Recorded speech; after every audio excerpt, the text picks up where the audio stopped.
Yeah, Chris. This is Chris Yambar. Hey, I'm en route to your place. We're still on for today, right? I haven't heard from you for a while. Okay, well, all right. I'll see you. I'm en route. Bye.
On telling me it's time, yes it's time, well it's time to move on.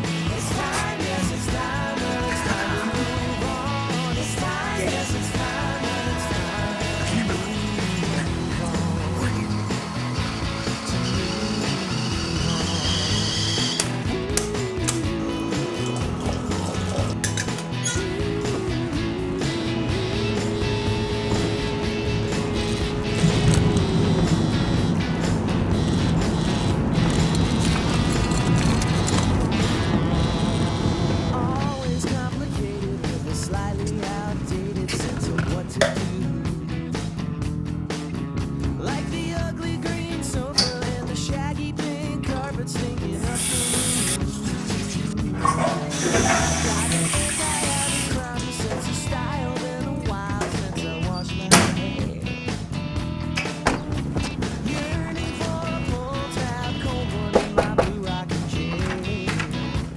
I just pulled this out of my underwear drawer. 3 days, really?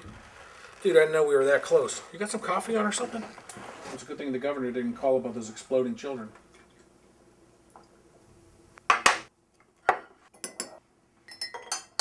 To us. To us. I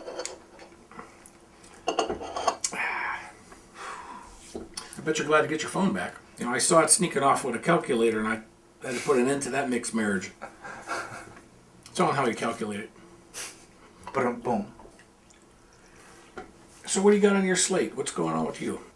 I guess trying to sort out direction. It's like artists who do their work and they never show it to anybody. Well, if you're not showing it, then it's not art. If you're not making money at it, then you're not a professional. I think sometimes if you visualize for your marketing a little bit and say, where do I want to be? You'll get there quicker. You know, rather than to say, well, I got to get this work down the hall. You know, or I got to get it down to this little club and put it on a wall. And there's nothing wrong with that. But for a lot of people, that's really where it stops, and then it becomes a mystery of the church. You know, they don't know what the hell to do next. You know, I say if there's a blank wall somewhere, and the public's walking around, you should be there. You know, it's kind of crazy because sometimes you think of art, you know, and you think about, you know, what am I doing? Am I contributing something? Am I not contributing something? Some people do have a tendency to make it look easy. But then other people get very angry at them because they can't figure out how they broke through that membrane of what. I mean, but then you had other people who were hacks, but Just they hung on. Riding on coattails. Right. They thought if they were photographed with Warhol that they would be Warhol. And the truth is they weren't. He was the guy picking up the tab all the time, and they were hitchhikers in his galaxy. I went down once and I saw his grave, and actually touched the grave and got my pictures taken next to it, put my Campbell's soup can down on top of it, you know, because it was my homage to, you know, the King of Pop. And he was the loudest guy on the train, so he got the press. And he also had this traveling circus with him, too. But somebody said, oh, so you went down, you actually touched the grave? I said, yeah, did it feel cold? I said, yeah. I said, you met him. You know, because he would look at your work and you'd ask him, everybody, young artists would always ask him, what do you think of my work? What do you think I should do? What do you think I should, you know, what do you think of this? And he would say, did you do that? Oh, wow. And they'd say, Andy Warhol looked at my work and he said, wow. And people who knew Andy would say, yeah, he said, wow, but he'd say, wow. Or he'd say, wow. And he said, no, he kind of said, wow. Kind of like a cat. You know what I mean? You stink. I know. So he really didn't take any position. You know what I'm saying? But he knew a star when he could see one. And I think that's the important thing. But the first thing that Andy recognized was when he looked in the mirror, he realized he needed to invent a star. I think the wig was an image or like Mickey Mouse ears to him. Because when you saw Andy, you saw a bad haircut, like an exploding mop of silver, right? It was like 4th of July. But when you saw it, you knew it was Andy. I mean, because when Andy walked into the place, it was like, this is a successful party. Andy Warhol walked into this place. So it meant something when he showed up. He stood out. Branding. Branding's very important. The more you do, the more you realize that you see a recurring signature in your work. There's a lot of criminal activity being put up on the walls in the name of art. He found mediocrity and people with like 3 seconds of fame and did a big painting of them. And they're immortalized on museums now because of him. Not because of anything they've really done. So you make this art and you really throw yourself into this. And man, you're like all over the place. You're Purple Mountain's Majesties. You're shaking hands with Hendrix. I mean, you're changing baby Jesus' diaper. I mean, this is like a magical mystery tour for you. And you get done with this and you stand back and you go, wow. And then you sign it. Okay? The minute you sign that, the art experience for you is over. There's high points and violent leveling. Okay? And they forget that. You know, and then sometimes they come up halfway and they plateau. I mean, you've accomplished things. I mean, I'm like, you know, I wouldn't even spend time talking to you if I thought you were like a total slacker. Ah, bullshit. You just like my coffee. I do like your coffee. I'm gay for your coffee, dude. You like a Jaffa cake? Dude, I don't even want to touch your biscuits. Except maybe this one. See, that's the other thing, too. You create your own circus. It's your feet. Aim them. I mean, in one direction or another, and then really keep on walking.